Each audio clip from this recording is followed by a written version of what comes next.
گرینیز channel کی طرف سے فرحت کا سلام۔ کیسے ہیں آپ سب لوگ؟ جیتے رہیں، خوش رہیں، آباد رہیں۔ آپ کو جمعہ مبارک ہو۔ ذی الحج کی 2 تاریخ ہے آج، تو آپ سب کو یہ ماہ مبارک ہو۔ اس میں خوب ذکر الہی ہوگا، دعاؤں کے ساتھ ساتھ تیسرے کلمے کا ورد بھی خاص طور پر کریں، کیونکہ یہ صرف اور صرف اللہ کی عظمت کو بیان کرتا ہے۔ اللہ پاک ہم سب کو اپنی حفظ و مان میں رکھے۔ اس کے ساتھ ساتھ عید کے موقع پر SOPs کا پلیز خوب طرح سے خیال رکھیں۔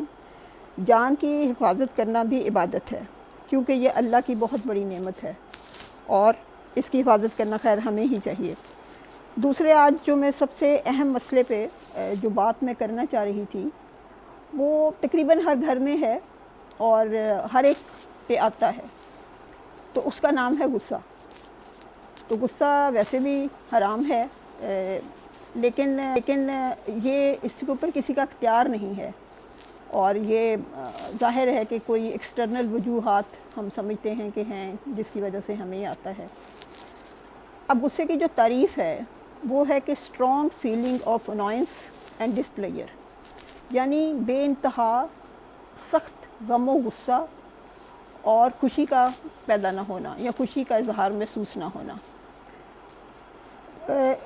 ہمارا یہ وہم ہے کہ غصہ جو ہے یہ شاید ہمیں لوگ دلاتے ہیں تو ہمیں آتا ہے، ورنہ ہماری اپنی کوئی کوتاہی نہیں ہے۔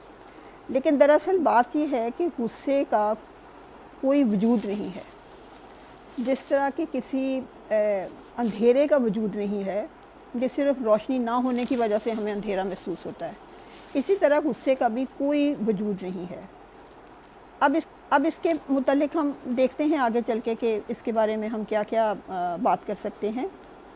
ایک تو یہ ہے کہ ہمیں ہو سکتا ہے کہ ہمارے اندر ایک وہم ہم نے پال رکھا ہے کہ ہمارے اندر کمی ہے کسی چیز کی، مے بی کہ ہم اپنی ورک پلیس پہ اچھا پرفارمنس نہیں دے سک رہے، اس پہ ہمیں غصہ آتا ہے۔ پھر بچہ نہیں پڑھ رہا تو ہمیں ڈر پیدا ہو جاتا ہے کہ یہ فیل ہو جائے گا، یہ اپنی زندگی میں کیا کرے گا، تو ہمیں غصہ آتا ہے۔ تو جب ہم تھوڑا اس کو جانچنا چاہتے ہیں کہ غصہ کس لیے آتا ہے، اور اگر ہم اس کو تھوڑا سا سوچیں تو ہمیں یہ انڈر لائن کرتے چلے جائیں گے کہ ہمیشہ غصہ اس وقت آتا ہے جب ہمیں ڈر محسوس ہوتا ہے۔ تو اس کا جیسے میں نے کہا کہ اندھیرے کا کوئی وجود نہیں ہے، اور اگر ہم دیا سلائی، چھوٹی سی دیا سلائی بھی جلائیں تو اندھیرا دور ہو جاتا ہے۔ جب ہم کوئی انسان جب غصہ کرتا ہے یا پرماننٹ کئی انسان غصہ کرتے ہیں، جیسے کہ کئی لوگ ہیں کہ جو ہر وقت غصے کی حالت میں رہتے ہیں، تو سب سے پہلے ہم دیکھتے ہیں کہ اس کا اثر کس پہ ہوتا ہے۔ سراؤنڈنگز پہ تو ہے کہ آپ کے معاملات خراب ہونا شروع ہو جاتے ہیں، ورک پلیس پہ آپ کا دل نہیں لگتا کام میں، بچوں کے ساتھ آپ کے تعلقات اچھے نہیں رہتے کیونکہ آپ گھر داخل ہوتے ہی اکھاڑ پچھاڑ شروع کر دیتے ہیں۔ اس کے ساتھ ساتھ آپ کی اپنی پرسنالٹی پہ جو اثر پڑتا ہے وہ بے انتہائی خوفناک ہے۔ اس کے 4 ہیں پہلو جس کے اوپر وہ اثر انداز ہوتا ہے۔ سب سے پہلے ہے باڈی، جو ہمارا جسم ہے، اس کے اوپر اس کا اثر پڑتا ہے۔ دوسرا ہے ہمارا انٹلیکٹ، یعنی ذہانت پہ اس کا اثر پڑتا ہے۔ تیسرا ہمارے ایموشنز ہیں، جذبات ہیں، اس پہ اثر پڑتا ہے۔ اور پھر چوتھے نمبر پہ ہے اسپرچویلٹی۔ سب سے پہلے تو ہم دیکھتے ہیں کہ ہمارے جسم میں کیا کیا چینجز آتی ہیں غصے کی وجہ سے۔ تو غصے کی وجہ سے ہمارے جسم میں سب سے پہلے تو کیمیائی چینجز شروع ہو جاتی ہیں، اور اس کی وجہ سے بہت سارے ہمارے آرگنز پہ اثر ہونے لگتا ہے، جیسے کہ دل پر، کڈنیز پر، پھر ہمیں پسینہ آنا شروع ہو جاتا ہے، BP شوٹ کر جاتا ہے۔ کئی بار ہمارا یہ ہے کہ پیٹ کے اندر آپ کو بڑے عجیب سے مروڑ اٹھتے ہوئے محسوس ہوتے ہیں، آپ ہمیشہ اپنی ایک نیک کے بیک کے اوپر محسوس کریں گے اکڑاؤ، یہاں پٹھوں پہ اکڑاؤ۔ تو یہ ساری چیزیں جو ہیں وہ غصے کے زیر اثر آپ کے اندر چینجز آ رہی ہوتی ہیں۔ جب آپ غصہ کرتے ہیں تو جو ہمارا بلڈ سرکولیشن ہے بہت ویک ہو جاتا ہے، تو وہ جو باریک کیپلریز ہیں جو کہ کڈنیز تک جاتی ہیں، اس میں خون جو ہے وہ نہیں پہنچ پاتا، تو ہمارے بہت سارے وہ جو ایریاز ہیں کڈنیز کے وہ ڈیمیج ہو جاتے ہیں۔ ایک تو یہ ہو گیا جو ہمارے جسم کے اوپر ہے. آخر کار بیماریاں نمودار ہونا شروع ہوتی ہیں جو کہ بعض اوقات کینسر کی صورت میں نمودار ہوتی ہیں. اب نمبر 2 پہ آئیں تو وہ ہے ہمارے انٹلیکٹ یا پھر ذہانت. اب ذہانت میں جو ہے وہ نالج، میموری، دوسروں سے روابط، اپنے کارکردگی، یہ سب کچھ اس میں شامل ہوتا ہے. تو جب غصہ اس طرح ہے جیسے کہ آپ کی کار کی سکرین کے اوپر فوگ آ جاتا ہے، غصہ بالکل اسی طرح کام کرتا ہے کہ غصہ آپ کے دماغ کے اندر حاوی ہو جاتا ہے. آپ کو کچھ نظر نہیں آتا، آپ کو صرف سوائے اس کے کہ جی میں نے اس کا بدلہ لینا ہے اور میں تو بس چھوڑوں گا نہیں اب اس کو. اور اس طرح کی جب آپ کے اندر سوچ کا عمل شروع ہوتا ہے تو پھر آپ کچھ نہ کرنے کے قابل رہتے ہیں. پھر ہو سکتا ہے کہ آپ کی کارکردگی جو ہے وہ رک جائے ورک پلیس پہ، پھر آپ ایز اے پرسن گرو نہ اچھا کر سکیں، گھر والوں کے ساتھ معاملات علیحدہ آپ کے خراب ہوتے ہیں اور دیگر حالات بھی خراب ہونا شروع ہو جاتے ہیں. تیسرا آ جاتے ہیں ہم ایموشنز پہ. جب آپ کی باڈی کے اندر اتنے ریئیکشنز ہو رہے ہوں گے، آپ کا دماغ کام نہیں کر رہا ہوگا، تو ظاہر ہے کہ پھر ایموشنز کے اوپر اس کا اثر ہوتا ہے. یعنی آپ اب جو زندگی کے مختلف شیڈز ہیں ان میں غم، غصہ، ڈر، خوشی، ہر چیز شامل ہوتی ہے اس کے اندر. اس کو آپ ایز سچ اس طرح نہیں لے رہے ہوتے اچھا ہے، تھوڑا اچھا ہے، برا ہے، تھوڑا برا ہے، بلکہ آپ اس کو وائٹ اور بلیک کی صورت میں دیکھنا شروع کر دیتے ہیں. اچھا ہے تو اچھا ہے، برا ہے تو برا ہے، درمیان میں آپ کوئی راستہ نہیں چھوڑتے اس کو دیکھنے کا. یہ سب سے بری فیز ہے. درمیان میں گرے نہیں دیکھتے آپ اور سب کچھ بلیک اینڈ وائٹ میں دیکھنا شروع کر دیتے ہیں. کنسنٹریشن پہ بہت زیادہ اثر پڑتا ہے. آپ کنسنٹریٹ نہیں کر سکتے، آپ سوچتے بعد میں ہیں، ریئیکشن پہلے دے دیتے ہیں، جس کا کہ اثر پھر بہت سارے معاملات پر پڑتا ہے. اس کے بعد آ جاتی ہے اسپرچویلٹی.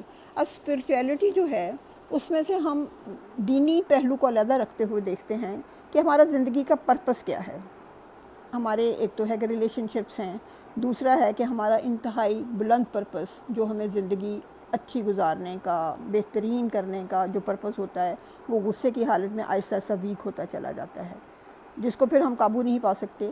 تو دیکھا جائے تو ان 4 پہلوؤں پر ہم اگر اس کو غصے کو کنٹرول کرنے کے لیے ہمیں اپنے اندر کیپیسٹی بلڈ کرنی پڑے گی. اور نمبر 1 یہ ہے کہ اللہ تعالیٰ نے ہمیں اختیار دے رکھا ہے جو کہ جانوروں کو نہیں دے رکھا، اور وہ ہے سوچنے کا. تو کوئی بھی ایسا واقعہ ہو جس سے آپ کو غصہ آئے تو اس کی عادت ڈالیں کہ ہم ریئیکشن شو کرنے سے پہلے اس کے بارے میں ضرور سوچیں کہ آیا یہ کوئی ایسی چیز ہے جس کے اوپر آپ کو غصہ کرنا چاہیے. اس لیے وقفہ دیں، وقفے میں سوچیں اور پھر جو بھی ریئیکشن ہو اس کو سوچ سمجھ کر دیا جائے. نمبر 2 جو ہے وہ ہے مختلف فیلنگز ہمارے اندر جو ہیں. اس میں ڈر ہے، ڈپریشن ہے، خوشی ہے، غمی ہے. اچھا، یہ ڈپریشن، غم، خوشی اور یہ تمام چیزیں جن کا میں نے ذکر کیا ہے، یہ ہر انسان کے اندر اس کی مختلف لمٹس ہوتی ہیں. جیسے اگر بالفرض ہمیں کوئی خوشی کے لطیفے جیسے سنا رہا ہے اور ہم بہت ہنس رہے ہیں یا خوش ہو رہے ہیں، تو ایک لمٹ ہوگی جس کے بعد ہم کہیں گے کہ بس بہت ہو گیا، اب مزہ نہیں آ رہا. اسی طرح جیسے کہ ڈپریشن ہے، ڈپریشن کے بھی مختلف لمٹس ہوتے ہیں. کچھ لوگ خاصی حد تک اس کو سہ جاتے ہیں، اور لیکن کچھ لوگ ہوتے ہیں کہ جو تھوڑا سا ڈپریشن آئے تو اس میں ٹوٹ پھوٹ ہو جاتی ہے ان کی. اور انہی چیزوں سے پھر جب وہ ان لمٹ سے جب اوپر یہ چیزیں ہو جاتی ہیں تو وہ پھر ڈر پیدا کر دیتی ہیں آپ کے اندر، اور پھر ڈر جو ہے وہ آخر کار غصے میں پیدا ہو جاتا ہے. تو ہمیں ان اپنی جو لمٹس ہیں ان کو بڑھانا پڑے گا کہ ہم اس کے اوپر پریکٹس کریں کہ ہم اپنے اندر کس طرح ٹھہراؤ لا سکتے ہیں اور کس طرح ان کو بڑھایا جا سکتا ہے. اب یہ بھی پرسن ٹو پرسن ویری کرے گا کہ وہ کس طرح اس کے اوپر اپنا ورک کر سکتا ہے. جیسے مجھے ایک عمر تھی جس میں مجھے بہت غصہ آتا تھا، تو میری زیادہ عادت یہ ہو گئی تھی، جو میں نے محسوس کیا تھا کہ مجھے بہتر ہوتا ہے کہ آپ خاموش رہیں. جب آپ تھوڑی دیر خاموش رہتے ہیں تو معاملہ اپنے آپ ہی وہ ختم ہو جاتا ہے، اور بندہ یہی محسوس کرتا ہے کہ بیوقوفی ہے اگر اس پہ ہم بولتے. تو تیسرے نمبر پہ ہے کہ کچھ لوگ ہر چیز کو اپنی ملکیت سمجھتے ہیں، اور یا پھر وہ بہت ہی پوزیسو فیل کرتے ہیں ہر چیز کے بارے میں. تو ان لوگوں کو بھی بہت غصہ آتا ہے کہ یہ میری ہے، یہ اس کا سارا عمل دخل میرے انڈر ہونا چاہیے، یعنی یہاں اس حد تک کہ وہ بیوی میرے کنٹرول میں ہونی چاہیے، بیوی میرے انڈر ہونی چاہیے، بچے جو ہیں وہ ان کی جرت نہیں ہونی چاہیے کہ وہ میرے سے پوچھے بغیر کچھ کریں۔ اور اسی طرح ورک پلیس پہ جیسے وہ اگر کوئی باس ہے تو وہ اپنے نیچے والوں کو بہت ہی اس طرح ان کے ساتھ اس کے معاملات ہوں گے۔ تو ایک یہ چیز تھی۔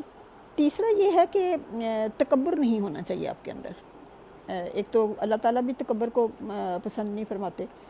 دوسرا ہے اس کے جو اگینسٹ پھر ہے کہ جیلسی نہیں ہونی چاہیے، کیونکہ یہ تمام چیزیں جو ہیں وہ سب اللہ تعالیٰ کی بنائی ہوئی ہیں اور اللہ تعالیٰ نے ہی ہر ایک کو وہ دی ہوئی ہیں۔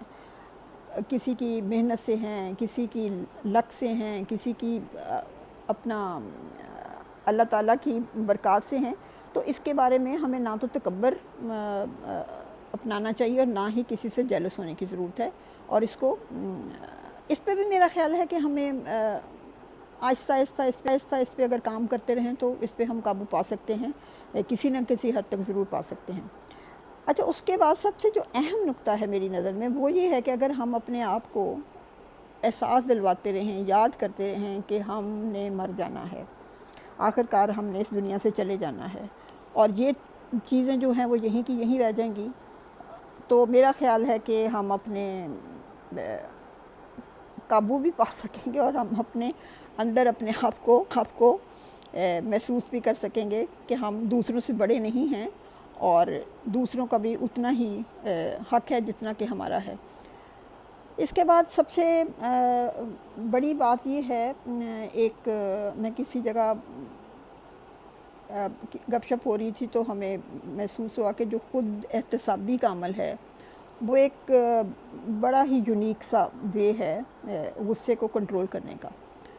جب آپ سونے سے پہلے رات کے وقت خود احتسابی کریں، اپنے اندر جھانکیں کہ آج آپ نے پورا دن کیسا گزارا، اپنے بچوں کے ساتھ، اپنی بیوی کے ساتھ، اپنے گھر والوں کے ساتھ، اپنی ورک پلیس پہ کولیگز کے ساتھ، آیا آپ نے کہیں غصہ کیا تو وہ آیا بیجا تھا یا وہ واقعی ہی آپ حق بجانب تھے اس کو کرنے میں، تو آپ بہت ساری چیزوں سے واقف ہوں گے کہ ہو سکتا ہے کہ وہ آپ ہی کی غلطیاں تھیں جو آپ دوسروں پہ غصہ اتارتے رہے۔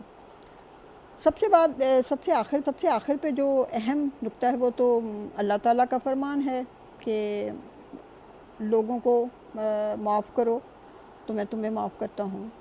آخر کار ہم نے جب آخرت والے دن حساب کتاب ہونا تو اللہ تعالیٰ نے ہمیں کن کن باتوں پہ معاف کرنا ہے، تو اگر ہم اس کو یاد رکھیں تو میرا خیال ہے کہ ہم انسانوں کو بھی معاف کر سکتے ہیں۔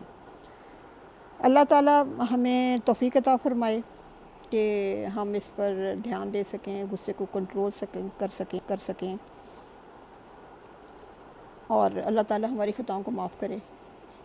تو چلیں انشاءاللہ ورک آؤٹ اس پہ ورک کریں، سب لوگ اپنے اپنے تعلقات کو بہتر بنائیں اور اگر کہیں پہ ہم غلطی پہ ہیں تو اس کو اپنے آپ کو سدھاریں۔ اللہ تعالیٰ ہر ایک پہ نعمتیں عطا فرمائے اور دوسروں کو بھی ہم پیار بانٹ سکیں۔ خدا حافظ، شکریہ۔ ہمارے سبسکرائب کرنا اور لائک کرنا نہ بھولیے گا۔ خدا حافظ۔